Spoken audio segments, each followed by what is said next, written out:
Hello दोस्तों, कैसे हो आप। मेरा नाम है अंकित सिंह परमार और आज हम आ चुके हैं क्विक रिवीजन सीरीज के चैप्टर नंबर 12 ऑर्गेनिक केमिस्ट्री में some basic principle and techniques पर, जहां हम आज क्विक रिवीजन करेंगे थ्रू एनसीईआरटी। यहाँ मैंने दो हाइलाइटर्स का इस्तेमाल किया है। पहला है येलो हाइलाइटर, जिससे वो चीज़ डिनोट की गई है जिनकी प्रोबेबिलिटी बनती है क्वेश्चन पेपर में आने की। वहीं रेड हाइलाइटर से वो चीज़ डिनोट की गई है जिनसे क्वेश्चन पूछे जा चुके हैं प्रीवियस ईयर्स में। आपसे रिक्वेस्ट है कि वीडियो पूरा देखें। सो वक्त गंवाए बिना स्टार्ट करते हैं ऑर्गेनिक केमिस्ट्री। देखिए, ऑर्गेनिक केमिस्ट्री में होता क्या है। It incorporates some basic principles and techniques of analysis required for understanding the formation and properties of organic compound। यानी इसमें वो सब बेसिक प्रिंसिपल्स और टेक्निक ऑफ एनालिसिस यूज होते हैं, रिक्वायर्ड होते हैं, जिनसे हम formation and properties of organic compounds को समझ सके। सो इसमें जनरल इंट्रोडक्शन की बात कर लिया है। देखिए, बर्जीलियस एक स्वीडिश साइंटिस्ट है जिन्होंने ये प्रपोज किया था कि वाइटल फोर्स रिस्पॉन्सिबल होता है ऑर्गेनिक कंपाउंड्स के फॉर्मेशन के लिए। तो ये ओपिनियन 1828 में एफ होलर ने डिस्कार्ड कर दिया, रिजेक्ट कर दिया by synthesising organic compound from a urea एक ऑर्गेनिक कंपाउंड है जिसको हमने सिंथेसाइज किया एक इनऑर्गेनिक कंपाउंड से, अमोनियम साइनेट से, जिसे वहीं कोल्बे ने एसिटिक एसिड को सिंथेसाइज किया एंड बर्थलोट ने मीथेन को यहाँ पे डिस्कवर किया। तो इससे एक बात क्लियर हो जाती है कि जो ऑर्गेनिक कंपाउंड्स होते हैं वो भी इनऑर्गेनिक सोर्सेज से लेबोरेटरी में सिंथेसाइज किए जा सकते हैं। इसके थ्रू हमने बर्जीलियस का वाइटल फोर्स का कंसेप्ट भी डिस्कार्ड कर दिया। सो यहाँ पे सबसे पहला टॉपिक आता है tetravalence of carbon, shapes of organic compounds. Shapes of carbon compounds पढ़ते हैं इसमें, ऑर्गेनिक कंपाउंड्स में भी सबसे पहले शेप्स ऑफ कार्बन कंपाउंड्स की बात करते हैं। देखिए, जो कार्बन की प्रॉपर्टी होती है, पहली है टेट्रावैलेंस और दूसरा है फॉर्मेशन ऑफ कोवलेंट कंपाउंड्स। ये दोनों हमने इलेक्ट्रॉनिक कन्फिग्रेशन के थ्रू एक्सप्लेन किया है। जैसे कभी इथेन या मीथेन की बात कर ले तो मीथेन में sp3 हाइब्रिडाइजेशन होता है, इथेन में sp2 हाइब्रिडाइजेशन होता है, इथीन में माफ़ कीजिएगा, इथीन में sp2 हाइब्रिडाइजेशन, वहीं इथाइन में sp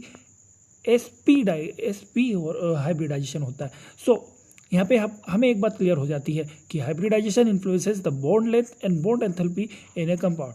एक हाइब्रिडाइजेशन एक कंपाउंड की बॉन्ड लेंथ और बॉन्ड एंथैल्पी को इन्फ्लुएंस करता है। जैसे कि कभी sp हाइब्रिडाइजेशन की बात कर ली जाए तो sp हाइब्रिडाइजेशन में s का जो s ऑर्बिटल तो उसका पेनिट्रेशन ज़्यादा होता है, तो इसके कारण ये न्यूक्लियस के क्लोजर होता है और इसी कारण ये शॉर्टर बॉन्ड बनाते हैं और स्ट्रोंगर बॉन्ड बनाता है as compare to sp2 and sp3 hybridisation. यहाँ पे sp3 हाइब्रिडाइजेशन, sp2 जो हाइब्रिडाइजेशन होती है वो sp और sp3 हाइब्रिडाइजेशन के मिडिल का इंटरमीडिएट का कैरेक्टर शो करती है। देखिए, जितना ज़्यादा, एक और बात क्लियर हो जानी चाहिए इस बात से कि जितना ज़्यादा ग्रेटर एस परसेंटेज जो एस कैरेक्टर का परसेंट होता है, जितना ज़्यादा होगा उतना ज़्यादा ही उस कंपाउंड की इलेक्ट्रोनेगेटिविटी होगा। जैसे कभी sp हाइब्रिडाइजेशन है तो उसकी 50% उसका कैरेक्टर होता है जो कि एस कैरेक्टर होता है और इसी कारण वो ज़्यादा इलेक्ट्रोनेगेटिव है एज कम्पेयर टू sp2 और यहाँ sp3 हाइब्रिडाइजेशन। अब some characteristic feature of pi bonds की बात कर लीजिए। जब पाई बॉन्ड फॉर्मेशन होता है तो उसमें पैरेलल ओरिएंटेशन या parallel orientation of to orbital on adjacent atom is necessary for proper sideways overlapping. यानी पाई बॉन्ड फॉर्मेशन में क्या होता है कि जो दो p ऑर्बिटल होते हैं एक दूसरे के पैरेलल होने चाहिए, अपने एक्सिस के परपेंडिकुलर होने चाहिए, और इन दोनों का कभी ये दोनों एक दूसरे के पैरेलल ओरिएंटेशन होता है तब जाके ही प्रॉपर साइड वाइज ओवरलैपिंग होगी। एंड यहाँ पे बात जैसे इथीन मॉलिक्यूल की बात कर लीजिए तो यहाँ पे जो पी ऑर्बिटल है म्यूचुअली एक दूसरे के पैरेलल हो गए एंड उनके ही परपेंडिकुलर, उनके जो एक्सिस होता है, एक्सिस जिसमें वो एग्जिस्ट करते हैं उसके परपेंडिकुलर होने चाहिए।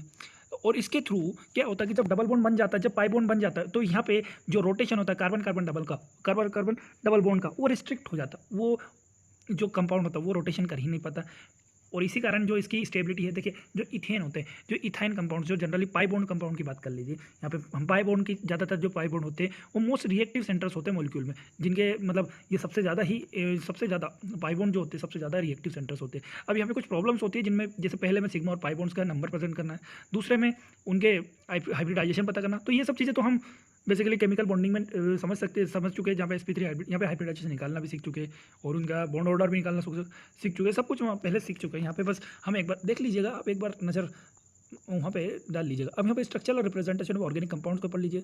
सबसे पहले आता है complete condensed and bond line structure formula. तो इसमें सबसे पहले हम लिविज स्ट्रक्चर की बात करते हैं, जिसको हम डॉट स्ट्रक्चर कहती है। देखिए जो स्ट्रक्चर होता है, देखिए इसमें क्या होता है कि 2 इलेक्ट्रॉन कोवेलेंट बॉन्ड को हम डैश लाइन से रिप्रेजेंट करते हैं। यहाँ पे कभी जो सिंगल डैश लाइन होगी तो वो सिंगल बॉन्ड को रिप्रेजेंट करेगी, double dash line double bond को रिप्रेजेंट करेगी और triple dash line triple bond को रिप्रेजेंट करेगी।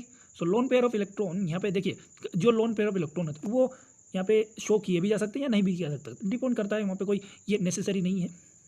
अब यहाँ पे जैसे जो कंप्लीट स्ट्रक्चरल फॉर्मूला, जैसे इथेन का देख लीजिए, इथीन का, तो यहाँ पे बॉन्ड लाइन जैसे सिंगल बॉन्ड है तो सिंगल डैश, डबल बॉन्ड है तो इथीन में डबल बॉन्ड, तो यहाँ पे डबल डैश, या इथाइन में ट्रिपल बॉन्ड है ट्रिपल डैश। अब यही बात कभी जैसे इस जो स्ट्रक्चर फॉर्मूला इसको कंडेंस करना हो तो इसमें क्या होता है, जो लाइंस होती है, जो भी डैश लाइंस होती है, ज़्यादातर उनको ओमिट कर दिया जाता है जितनी पॉसिबल हो सकती है। जैसे उस और जो वो स्ट्रक्चर निकल के आता है, जो कंडेंसेशन के बाद जो स्ट्रक्चर निकल के आता है उसको हम कंडेंस स्ट्रक्चर फॉर्मूला कहते हैं। जैसे इथेन है, इसका कंडेंस स्ट्रक्चर ये CH3CH3, इथीन का है CH2CH2 और इथाइन का है CH। अब बात आ जाती है नया स्ट्रक्चर, जिसको हम बॉन्ड लाइन स्ट्रक्चर की बात करते हैं। देखिए जो बॉन्ड लाइन स्ट्रक्चर है, यहाँ पे क्या होता है कि जो कार्बन कार्बन बॉन्ड होता है उसको जिगजैग फैशन में हम रिप्रेजेंट करते हैं। और यहाँ पे सिर्फ कुछ स्पेसिफिकली लाइक ऑक्सीजन, कार्बन या क्लोरीन, नाइट्रोजन, ऑक्सीजन, क्लोरीन या नाइट्रोजन, इन जैसे एलिमेंट्स को ही हम अलग तरीके से यहाँ सेपरेटली स्पेसिफिकली राइट करते हैं। बाकी सब जो भी एलिमेंट्स हैं उनको ओमिट करके यहाँ पे इस carbon carbon double bond zigzag fashion में ही रिप्रेजेंट किया जा सकता है। जैसे यहाँ पे ए है जो ये स्ट्रक्चरल फॉर्मूला, दूसरा है यहाँ पे, तीसरा है कंडेंस फॉर्मूला। तो इसमें जो टर्मिनल्स है, देखिए टर्मिनल्स का ध्यान रखिएगा, वो CH3 को ही रिप्रेजेंट करते हैं, एक मिथाइल ग्रुप को रिप्रेजेंट करते हैं। अब यहाँ पे ये डायग्राम्स देख लीजिएगा, यहाँ पे स्ट्रक्चर से पता चल जाएगा आपको कि कौन सा कंडेंस है, कौन सा स्ट्रक्चरल है, कौन सा। अब जैसे यही बॉन्ड लाइन फॉर्मूला कभी हम साइक्लिक कंपाउंड्स पे लगते हैं, तो साइक्लोप्रोपेन का देखिए, साइक्लोपेंटेन का देखिए स्ट्रक्चर कैसे होता है, साइक्लोहेक्सेन का देखिए, हमने क्लोरीन का बोला था, इनको कभी सेपरेट भी हम सेपरेट दिखा सकते हैं, सेपरेट स्पेसिफिकली। अब यहाँ पे अब ये सब स्ट्रक्चर फॉर्मूला को एक्सपांड करना पड़ेगा, जैसे यहाँ पे क्वेश्चन बोला कि एक्सपांड, तो अब ये सब चीज़ें तो आपको खुद प्रैक्टिकली करना पड़ेगा।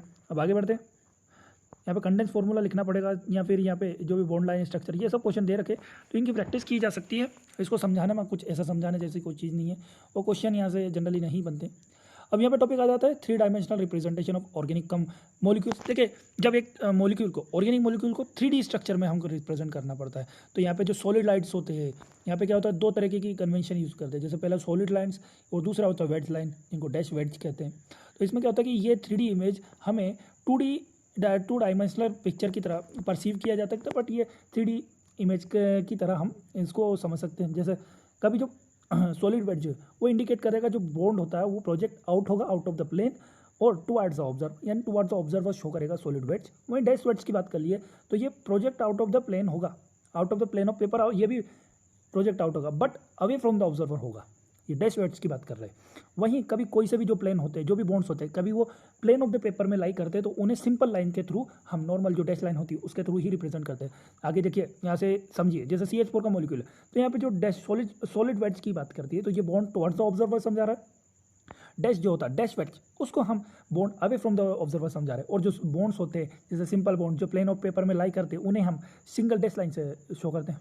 आगे बढ़ते हैं, देखिए एक और कन्वेक्शन, देखिए मोलिकुलर मॉडल्स में यहाँ पे मोलिकुलर मॉडल्स होते हैं। तो ये मोलिकुलर मॉडल्स एक्चुअली ये बेटर विजुअलाइजेशन एंड परफेक्शन, यानी हम किस तरीके से बेटर तरीके से हम विजुअलाइज कर सके 3 dimensional shape of organic molecules को, उसके लिए हम मॉलिकुलर मॉडल्स का यूज़ करते हैं। 3 तरह के मॉलिकुलर मॉडल्स होते हैं, पहला है फ्रेमवर्क मॉडल, दूसरा होता है बॉल एंड स्टिक मॉडल और तीसरा होता है स्पेस फिलिंग मॉडल। अब इनके डायग्राम्स हम समझ सकते हैं, यहाँ पे एक्सप्लेन करने जैसा कुछ नहीं। जैसे डायग्राम फ्रेमवर्क मॉडल का क्या डायग्राम है, वहीं बॉल एंड स्टिक कैसे दिखता है, वहीं स्पेस फिलिंग मॉडल कैसे होता है, ये आप समझ सकते हैं। इससे आपको समझ में आएगा कि 3D स्ट्रक्चर किस तरीके से, एक 3D structure of organic compound कैसे बनता है।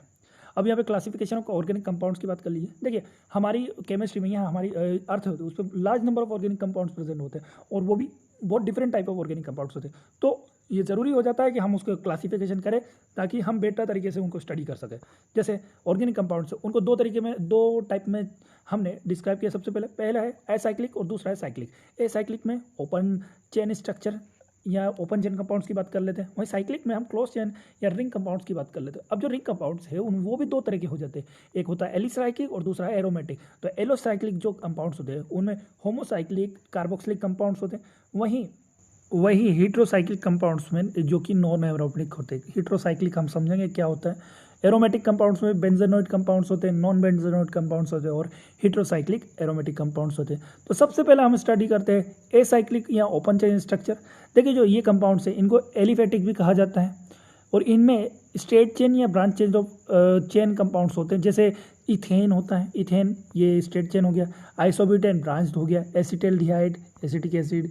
वहीं साइक्लिक या क्लोज चेन या रिंग कंपाउंड्स की बात करें तो इसमें सबसे पहले आते हैं एलिसाइक्लिक। एलिसाइक्लिक वो कंपाउंड्स जिनमें कार्बन एटम एक दूसरे से ज्वाइन होते हैं जिससे कि ये रिंग फॉर्मेशन करते हैं, यानी ओनली कार्बन एटम्स की बात कर ली गई। जैसे साइक्लोप्रोपेन ये एलिसाइक्लिक है, या साइक्लोहेक्सेन ये होमोसाइक्लिक है, यहाँ पे कोई भी other atom other than carbon को यूज़ नहीं किया गया, साइक्लोहेक्सेन। अब अदर देन कभी समटाइम्स एटम्स कुछ अदर देन कार्बन भी यूज़ किया जा सकते हैं रिंग में, जिनको हम हीट्रोसाइक्लिक कंपाउंड्स कहते हैं। जैसे टेट्राहाइड्रोफ्यूरेन, जिसको ये डायग्राम होता है टेट्राहाइड्रोफ्यूरेन का, आप देख लीजिए डायग्राम। अब यहीं हम बात करते हैं सबसे पहले एरोमेटिक, यहाँ पे अगला टॉपिक आता है एरोमेटिक कंपाउंड्स। एरोमेटिक कंपाउंड्स में देखिए वो कंपाउंड्स जिनमें बेंजीन रिंग होती है या उनके रिलेटेड कंपाउंड्स होते हैं। यहाँ पे भी देखिए एलिसाइक्लिक कंपाउंड्स भी होमोसाइक्लिक और हीट्रोसाइक्लिक होते हैं। अब यहाँ पे सबसे पहले बेंजोनोइड एरोमेटिक कंपाउंड्स में हम होमोसाइक्लिक की बात कर लेते हैं। यहाँ पे मतलब होमोसाइक्लिक नहीं, बेंजोनिक एरोमेटिक कंपाउंड्स की बात कर रहे हैं। जैसे बेंजीन है, इसमें एरोमेटिक रिंग होती है। एनिलीन होता है, इसमें भी एरोमेटिक रिंग है। यही नेफ्थलीन में भी एरोमेटिक रिंग है। वही नॉन बेंजोनिक कंपाउंड्स में ट्रोपोनिन, ये एक नॉन बेंजोनोइड है, यहाँ पे बेंजीन रिंग फॉर्मेशन नहीं है। अब हीट्रोसाइक्लिक एरोमेटिक कंपाउंड्स की बात कर लिए, जैसे फ्यूरेन, यहाँ पे कार्बन रिंग के साथ यहाँ पे ऑक्सीजन भी प्रेजेंट होता है। थायोफिन में सल्फर प्रेजेंट होता है कार्बन रिंग के साथ। पायरेडिन में कार्बन रिंग के साथ नाइट्रोजन भी प्रेजेंट होता है। एंड देन देखिए अब हम ऑर्गेनिक कंपाउंड्स को एक और तरीके से क्लासीफाई कर सकते हैं on the basis of their functional group या इनटू उनकी फैमिलीज, यानी फंक्शनल ग्रुप के बेसिस पे हम इनको होमोलोगस सीरीज में या उनकी फैमिलीज में डिवाइड कर सकते हैं। जैसे मान लीजिए फंक्शनल ग्रुप होता क्या है, पहले ये समझते हैं।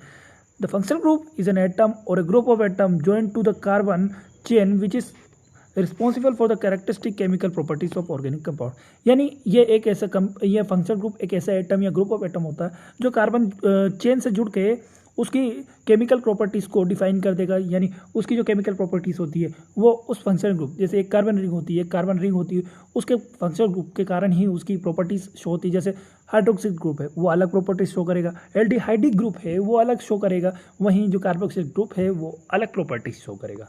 अब यहाँ पे होमोलोगस सीरीज की बात कर लीजिए। देखिए एक ग्रुप और a series of organic compounds each containing a characteristic functional group forms a homologous series and the member of the series is called homologous. यानी एक ग्रुप ऑफ ऑर्गेनिक कंपाउंड जिनमें एक कैरेक्टरिस्टिक फंक्शनल ग्रुप होता है वो एक homologous series बना लेते हैं और उस हर सीरीज का एक जो मेंबर होता है उसको हम होमोलोगस कहते हैं। अब यहाँ पे कुछ homologous series like alkane homologous series होते हैं, एल्कीन्स की भी एक होती है, एल्काइंस, हेलो एल्केन, एल्केनॉल्स वगैरह वगैरह। अब देखिए कभी कभार क्या होता है कि कुछ रिंग्स होती है ऐसी होती है जहाँ पे कुछ कंपाउंड ऐसे होता है जहाँ पे एक से ज़्यादा identical, more than one identical या नॉन आइडेंटिकल या जिनको डिफरेंट फंक्शनल ग्रुप भी प्रेजेंट होते हैं, यानी एक तरह के की फंक्शनल ग्रुप या एक तरह से एक अलग या दूसरा अलग ऐसे फंक्शनल ग्रुप भी प्रेजेंट होते हैं, तो इनको हम पॉलीफंक्शनल ग्रुप कंपाउंड्स कहते हैं। अब देखिए हम सबसे पहले अब आते हैं नोमेनक्लेचर ऑफ ऑर्गेनिक कंपाउंड। देखिए जो नोमेनक्लेचर ऑफ ऑर्गेनिक कंपाउंड होता है वो होता है जो फ्रॉम द जो भी रूल्स हमें प्रोवाइड किए जाते हैं IUPAC के अकॉर्डिंग। IUPAC ने जो भी रूल प्रोवाइड किए उनके अकॉर्डिंग हम यहाँ पे जो भी ऑर्गेनिक कंपाउंड्स हैं उनके नाम रखते हैं। अब IUPAC है क्या?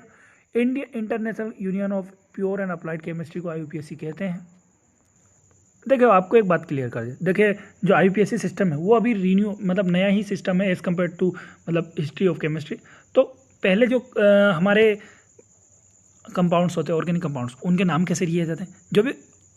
जो भी ऑर्गेनिक कंपाउंड्स होते हैं उनके नाम उनके बेसिस पे, उनके ओरिजिन के बेसिस पे, उनकी सर्टेन कुछ प्रॉपर्टीज़ होती है उनके बेसिस पे उनका नाम लिया जाता है। जैसे सिट्रिक एसिड नाम लिया जाता है बिकॉज ये सिट्रस फ्रूट्स में प्रेजेंट होता है इसके कारण। वहीं जो the acid found in red ends की जो होती है उनको हम जो एसिड प्रेजेंट होती है रेड एंड्स उनको हम फॉर्मिक एसिड कहते हैं, क्योंकि जो एंड्स का लैटिन वर्ड होता है उसका नाम होता है फॉर्मिका, इसके कारण।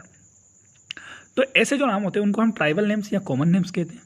अब एक कॉमन एग्जांपल, एक बहुत फेमस एग्जांपल है बकमिनिस्टर फॉलरेंस, जो कि कार्बन 660 का डिस्कवर्ड होता है, उसका नाम होता है, कॉमन नेम है बकमिनिस्टर फॉलरेंस, जो कि हमने दिया था फेमस आर्किटेक्ट आर बकमिनिस्टर फुलरेन के नाम पर। तो यहाँ से हमें कॉमन नेम्स हमें पता चले, जैसे और भी कुछ कंपाउंड्स हैं जिनके कॉमन नेम्स हम पता करें, जैसे मीथेन का है CH4 का मीथेन, वहीं एसीटोन CH3CO CH3 का एसीटोन, और यहीं बेंजीन का जैसे C6H6 का benzene, C6OCH3 anisole, C6H5NH2 aniline. ऐसे हमें डिफरेंट एटम्स के, डिफरेंट कॉमन कंपाउंड्स के कॉमन नेम्स हमें पता चलते हैं। सो आज के लिए इतना ही। वीडियो पसंद आया हो तो लाइक कीजिए, कमेंट कीजिए और सब्सक्राइब कीजिए हमारे चैनल को। धन्यवाद।